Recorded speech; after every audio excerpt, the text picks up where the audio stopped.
on his daughter's toenails, What didn't he? the fuck was that? Then we've Maguire, who turns like a fucking oil tanker.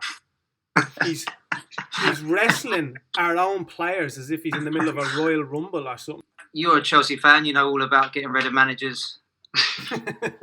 It does seem like Chelsea is creating stars out of young players, where United is creating mid-range players from stars. Saw half of the stadium left. They probably had a long journey back to London.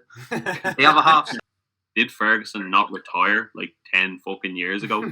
Why is he still making decisions? I know Pogba was only on for a couple of minutes, but I am sick to death of people telling me that he's fucking world class. Like, I don't give a shit what he does at France. Like, I think any other top manager in the league, 2-0 down after, 20 minutes, would have, I'm sorry, but would have probably made a fucking substitution. I mean, we need to alter this.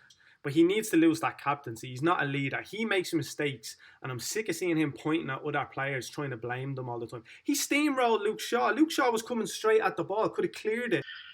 Chelsea, Man City, and Liverpool. Those are the three teams that are going to be interesting to watch this year. Maybe next year one of them might get the look of a draw with United or something like that. Generate match. I don't think that's far off. It's a strange one, but that's what they do up north. It's hard to believe people actually thought Wan-Bissaka was better than him 12 months ago. If there is any positives to take out of it for you, Craig, it's only your worst performance since last Wednesday. So thank you. On to the next one. Brighton aren't a Mickey Mouse side either. They won't get beaten 5-0. I mean, West Ham doing well again this season. Proved, last season wasn't a fluke. Craig, how, as a man who knows of David Moyes at his club, just how understated is it that of how good of a job he has done at West Ham? Let's not forget, he took West Ham over. He wasn't a popular choice. Similar, we've seen how that can be toxic with Steve Bruce at Newcastle. He's taken over. He's galvanised the players with not very much money. He's used the squad he's had, and I mean, reaping the benefits. And it goes a bit under the radar. Like, it was one of the most disgusting, embarrassing performances I've ever seen.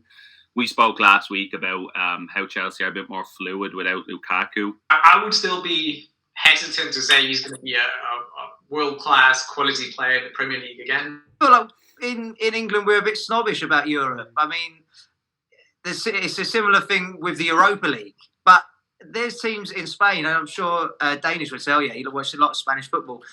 They take it seriously. There's a reason why Sevilla went and won it however many times on the trot. McTominay and Fred are like Poundland DMs. Like, they're so shite and average. I think it was a good idea to bring in that European Conference League because it generates more revenue for the less likely teams. Is coming back home. I would love nothing more than for Ollie to be the man, because he is a United man. He played there. He loves the club. He's passionate. Arsenal, 2 wins on the bounce now. Cruised past Aston Villa. Tottenham, on the other hand, again dropping points. For me, it's probably the strongest defensive unit in football at the minute, I'd say. I think in the Champions League, like, Chelsea could very well go on and win that again. Kane brace and a Ronaldo brace. You heard it. Goals. Dilly, dilly, ding, ding, ding.